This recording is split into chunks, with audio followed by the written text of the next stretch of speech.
Was there a turning point, like a defining moment you can say, okay, I'm not going to live with this suffering, miserable attitude. I'm going to... Well, I tell this story a lot, but it's so sweet, it's so precious to me. I can't tell it without tearing up. My friends who were praying for me and opening up the Bible to me and supporting me and just surrounding me and trying to cheer me on through all this, they were only teenagers themselves. But one night, Friday night, it was late, they came to my house and they had this idea that we go downtown to Baltimore City to the old Pennsylvania railway station and sing, because they knew I was in high school choir and they liked to sing as well. So we piled into the Camaro, raced downtown. 11 o'clock at night, we tumble out onto this huge, beautiful railway station with vaulted ceilings and marble columns and travertine floor, and there was hardly anybody there, maybe a few sailors waiting for a train, a guy pushing a mop. And we found this little corner and we started singing. And the harmonies were so beautiful. And finally, an officious-looking guard comes walking over and looks at our little group and says, you kids, you shouldn't be loitering here. You get out of here right now. It's 11 p.m. You get out of here.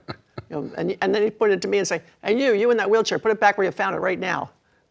I said, but sir, it's my wheelchair. Don't give me any lip. You put it back where you found it. And I said, sir, it's my wheelchair. And everybody was laughing so hard, and he felt embarrassed. But still, he kind of shooed us out the door, and we laughed all the way home. And I hadn't laughed in a long time. Mm-hmm. And when I was lifted out of my wheelchair that night and put in bed, one of my friends stayed and said, Joni, I just want you to know that really spoke to me, because it's the first time I heard you call it my wheelchair. And I think that was a turning point. I could call it my suffering. I mean, even when I went through cancer some years ago, it's my cancer. I'm going to own this. I'm going to wrestle with it. I'm going to be like Jacob. I'm going to grab it, and I'm going to be wrestle this thing to the ground. And God, you're going to bless me through this. And I'm not going to turn my back on it or try to ignore it or escape it or drug it or,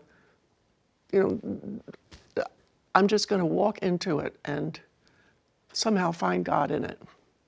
And I think when I called it my wheelchair is when it became the suffering that God changed me in. And He's still changing me.